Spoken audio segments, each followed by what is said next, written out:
muchas gracias por invitarme y gracias por cambiar el título de la conferencia, porque la verdad es que nosotros no le damos la espalda a América Latina. El objetivo aquí es que ustedes entiendan un poco qué es lo que pasa en la cabeza de nosotros en el momento en que tomamos decisiones en la construcción de Vero Norte. Entonces, lo primero para decir es que Vero Norte existe para América Latina. Esta es una imagen de nuestra página web. Una cosa que hay que distinguir claramente es por qué nosotros no ejecutamos capital en América Latina, y eso es lo que les quiero demostrar hoy, que claramente es muy distinto a no trabajar para América Latina. Y hay que decirlo en el siguiente sentido, y es que es una decisión racional para nosotros. Vero Norte somos dos socios. Esto es una organización pequeña, privada, y tiene tres fundamentos. La primera es la naturaleza del venture capital. La segunda es las condiciones del contexto latinoamericano, que para nosotros son condiciones precedentes para que el venture capital pueda ser exitoso. Y lo tercero es una visión particular que nosotros tenemos y unos intereses que los socios de Vero Norte tenemos. Entonces voy a hablar de los tres puntos. Lo primero, creo que es muy importante que homologuemos terminología, porque venture capital es utilizado de una forma un poquito ligera. Y la verdad es la mínima parte de un espectro de posibilidades de financiación e inversión en emprendimiento que tiene unas características muy particulares. En esta gráfica lo que vemos, ustedes pueden leer las estadísticas. Básicamente lo que quiere decir es que la probabilidad de éxito del venture capital es muy pequeñito, está absolutamente concentrado en muy poquitos jugadores. El 50% del retorno del venture capital global ocurre en 6 fondos. El 95% del retorno del venture capital está en el cuartil superior, es decir, en 25 fondos. Es decir, la probabilidad de que uno sea un fondo ganador es súper baja. Entonces, hablar de venture capital es hablar de esto, de esa probabilidad. Financiar el emprendimiento es todo lo otro, que puede tener unas probabilidades muy distintas. Y, digamos, este box chart lo que nos muestra es la dispersión. Si uno le saca el promedio a esto, el promedio es como 22, 23%, y suena bien. Lo que pasa es que ese 22 o 23% tiene una cola larguísima, que es esta línea roja. La mediana es mediocre, la mediana es del 8%, o sea, del resultado más común de un fondo de venture capital es retornar el 8%. Que en épocas recientes ni siquiera es la inflación. Entonces, cuando uno está hablando de unas probabilidades muy bajas de lograr un retorno extraordinario, estamos hablando de opcionalidad, de qué pasa si en nuestro mundo curamos el cáncer. Entonces, estas son unas cifras calculadas con ayuda de ChatGPT, pero simplemente para que ustedes se lleven un orden de magnitud. En la tarifa más bajita que nosotros pudimos estimar de cobrarle a todo el mundo que necesita curarse de cáncer, que son $20,000, la cura para el cáncer es igual al PIB colombiano. O sea, el payback de ese desarrollo es igual a la economía colombiana. O si abandonamos los combustibles fósiles, estamos hablando de trillones de dólares, el PIB colombiano es de 350 billones de dólares más o menos. Aquí estamos hablando de órdenes de magnitud, el PIB colombiano. Es decir, parece que el riesgo sí es compensado por la posible rentabilidad, pero miren las temáticas de las que estamos hablando. O colonizar Marte, que es una cosa mucho más lejana, pero cada vez espacio está ahí. También son unos órdenes de magnitud muy grandes. Entonces, la conclusión de esto, para homologar la terminología, es el venture capital es la expansión de la frontera de lo posible. Y ahora voy a volver sobre esto, porque ese concepto de expansión de frontera hace alusión directa a expansión de la oferta, no a la modificación de la demanda, que a veces lo confundimos muchísimo cuando hablamos de países en desarrollo, que tenemos que cambiar la naturaleza de los consumidores y de las capacidades que tienen las economías. Entonces, con esto en la cabeza, la forma como nosotros entendemos nuestro negocio y este en particular es haciendo una distinción muy clara entre inputs y outputs. Y nos concentramos en los inputs, en lo que nosotros somos capaces de controlar, que básicamente es tener un poquito de capital y tener una pericia, tener una habilidad específica para esto, porque es difícil de hacer. Los outputs, que es lo deseable que uno quiere de este trabajo, es riqueza, que se genere un valor económico, y también unas externalidades, que es un valor en otras cosas. Por ejemplo, resolver no sé, el acceso a productos financieros a un costo asequible para las personas de la base de la pirámide, o curar el cáncer, o llegar a Marte. Lo que pasa es que para que esas dos cosas se conecten, hay dos universos de cosas que tienen que ocurrir. Primero, unos aspectos micro de la naturaleza del venture capital y unos macro, que nuevamente son condiciones precedentes para que eso sea tierrita fértil, para que esa tipología de compañías puedan prosperar. Entonces, para adentrarnos un poquito en esos aspectos micro, entendamos el venture capital como un estilo de inversión que permite tolerar todos los fracasos de los experimentos fallidos, porque existe en ese portafolio la verdadera probabilidad de un retorno extraordinario que compense todo lo otro. Eso básicamente se ve en una distribución de probabilidades, que es esto, es una distribución log normal. Es supremamente adversa para los inversionistas porque la mayoría de las cosas son perdedoras. Hay algunas cositas mediocres que algo aportan, pero verdaderamente los retornos están, estas líneas son múltiplos de retorno, están muy al final. Esto en números, en probabilidades se ve así. Aquí hay como más de 20,000, esto es una muestra de más de 20,000 transacciones donde vemos que el 65% pierden dinero, el 25% son más o menos buenas, entre 1 y 5 veces el retorno del capital, y de aquí en adelante empiezan a ser buenas. Esto no suma 8%, esto no suma 9%, perdón. Recuerden estas probabilidades: 25% de estar entre 1 y 5 y 6% de estar entre 5 y 10. Esto da como resultado que solamente el 5% de los fondos retornan 3 veces el capital. Si ustedes hacen matemáticas, 3 veces el capital en 10 años es una TIR del 12%. La cuenta de ahorros de New da el 13%. ¿Listo? Es decir, solamente el 5% da un retorno mediocre. Un porcentaje mucho más chiquito da un retorno verdaderamente interesante. Entonces aquí hay unas matemáticas muy aburridoras de seguir, pero creo que son muy importantes para que ustedes entiendan los zapatos que yo tengo que llenar con el capital que mis inversionistas me encargan. Nosotros tenemos en este momento un fondo de $20 millones que estamos ejecutando. Es un fondo de fondos, ahorita les digo un poquito más. Si fuera un fondo semilla, le quitamos los fees, que es el 20% del fondo, me quedan 16 millones. Para invertir en 20 compañías, que es poquita diversificación en semilla, pero supongamos que son 20 para que las matemáticas sean fáciles, son $800,000 en cada compañía. El 65%, recordemos acá, se pierde. Es decir, que tengo 7 compañías con las cuales tengo que retornar el fondo de rentabilidad. Si en promedio, solamente para recuperar el capital, cada una de esas 7 me tiene que retornar 3.57 veces, con una probabilidad del 25% que les acabo de mostrar, combinada a las 7, es una probabilidad del 0.006% de retornar el capital, si yo estoy parado en la distribución de probabilidades. Si quiero una TIR del 12, que es la mediocridad que les acabo de mostrar, la probabilidad es despreciable. Solamente para dar una TIR mediocre. Eso quiere decir que definitivamente necesitan un home run, necesitan una cosa demasiado extraordinaria para que uno tenga una probabilidad más o menos buena de que esto sea una buena idea.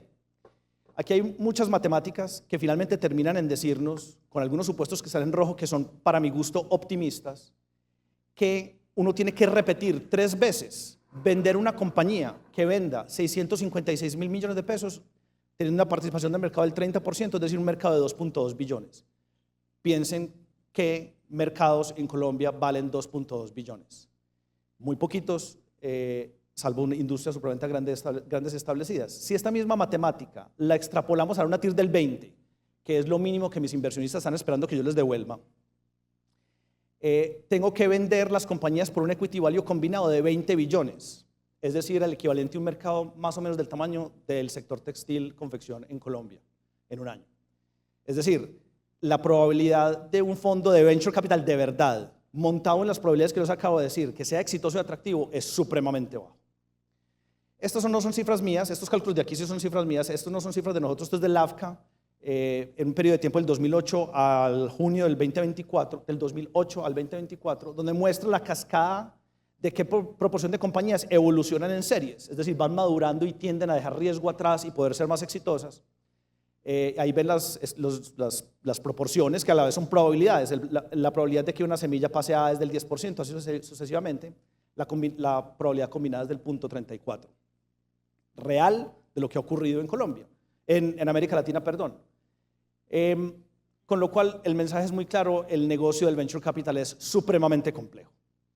Ahora miremos las condiciones precedentes. Entonces se habla mucho en muchos estudios de América Latina cuando dicen que el potencial está aquí, porque tenemos muchas personas que navegan en internet, porque hay muy buena conectividad de ancho de banda, porque tenemos muchos usuarios de redes sociales. Eso hace alusión a un poquito de demanda y hace alusión a la infraestructura que existe en América Latina para que los negocios digitales prosperen. Nosotros construimos un modelo en Vero Norte basado en algunos indicadores del Global Innovation Index y construimos un modelo matemático para demostrar cuáles son causa de negocios basados en conocimiento. Y descubrimos que no es solamente infraestructura, donde en América Latina estamos más o menos bien, sino que son estos otros 4. Educación, investigación y desarrollo orientada al mercado, sofisticación de mercados e instituciones. Algunos hablan de oferta, algunos hablan de demanda. Y de ahí sacamos los indicadores donde somos más débiles y por lo tanto hay una mucha menor probabilidad de que en América Latina surjan negocios verdaderamente basados en conocimiento. Y aquí los tengo, la verdad son tristes y lamentables, pero pónganse en los zapatos de un privado que tiene capital encargado de otros y si esto es razonable para nosotros.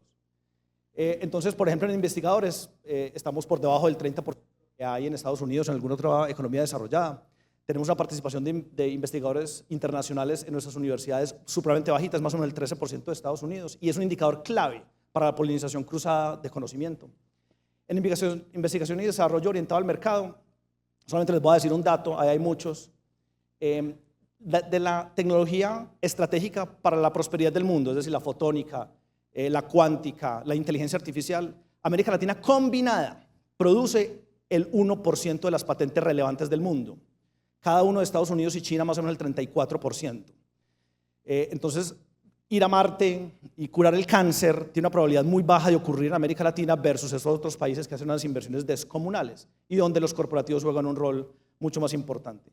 En sofisticación de mercados hay muchas cosas, somos un país en desarrollo, estamos mal rankeados en desarrollo desde muchos puntos de vista, pero uno muy crítico que muchos no miran es mercados de capitales, porque eso es un estilo de inversión que requiere liquidez y requiere buen desempeño.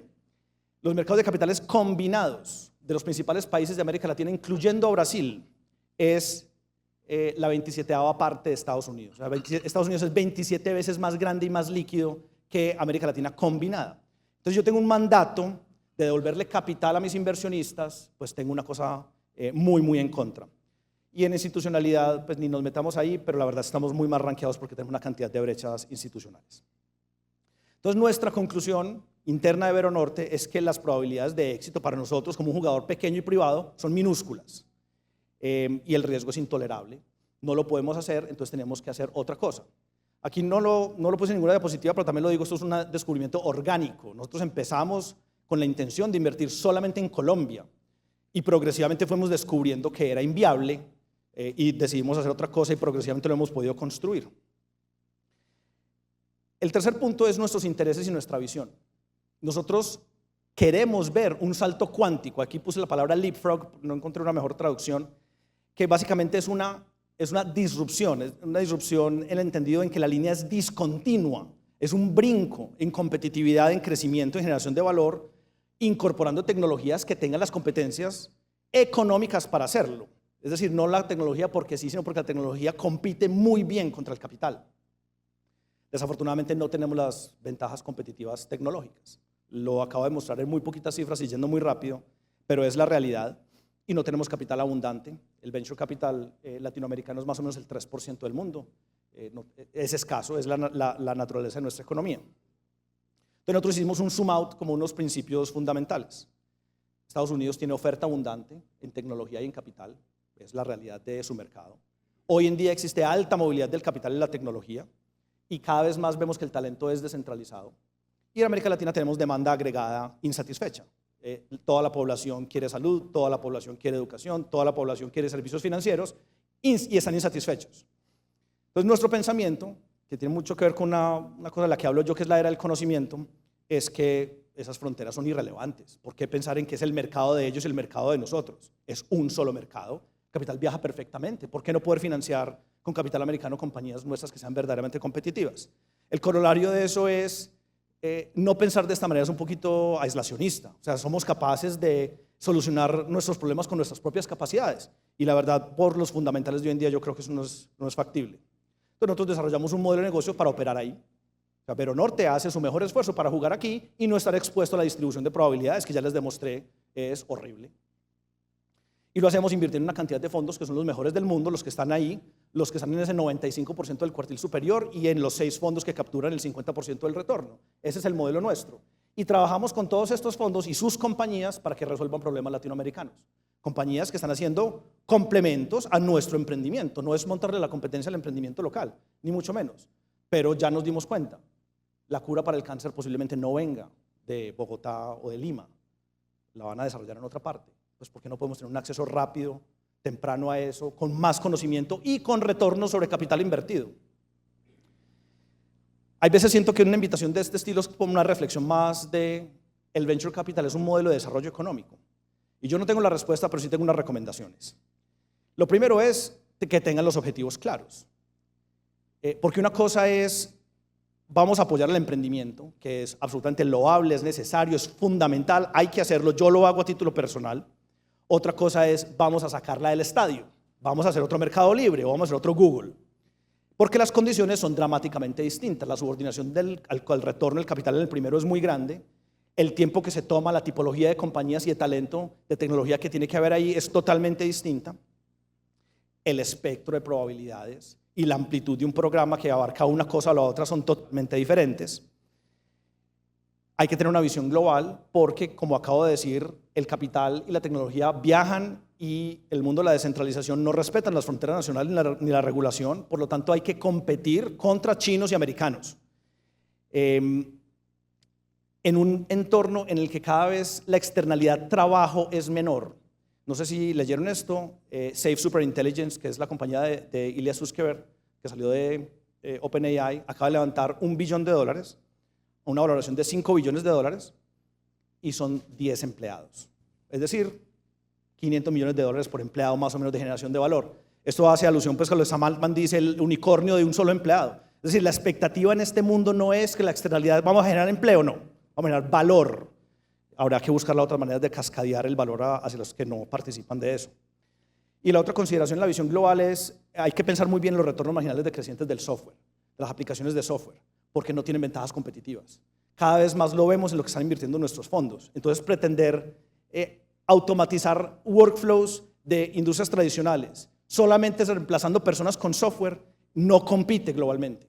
Eso tiene unos retornos de automatización y de reemplazar a algunas personas en el corto plazo, pero no es el salto cuántico que estamos buscando. 3, hay que pensar en las condiciones precedentes. O sea, si yo fuera una institución que trabajara por el futuro del ecosistema, estaría pensando en las cosas que hacen que la tierrita sea fértil para que prosperen los negocios basados en conocimiento. Aquí pongo algunas recomendaciones. Me voy a ir a la última, que me parece la más importante. Hay muchas instituciones que están pensando de esa manera, de forma aislada, hay veces desarticulada, hay veces algunas con capital, otras veces sin capital. Hay que alinear visiones. Y alinear visiones yo creo que tiene mucho que ver con número 1 y número 2. Aquí el sector privado definitivamente es un jugador fundamental. Y las universidades, que es de donde sale el talento, los posibles fundadores, los emprendedores, los investigadores. Y finalmente, claro, hay que ser un poquito más abundante el capital. Y hay múltiples maneras, hay varias iniciativas en las que estamos aportando un granito de arena, donde algo de capital público puede jugar un rol, pero definitivamente es una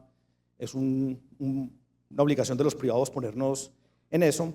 Y para terminar, el último bulletcito que hay ahí, promover que surjan más gestores de inversión, que son las personas que se juegan la vida. Yo me juego la vida, mi patrimonio está metido en Veronorte, apostando en lo que estoy haciendo, y entonces obliga a sacar la inteligencia para descifrar cuáles son las tesis de inversión verdaderamente valiosas en esta geografía.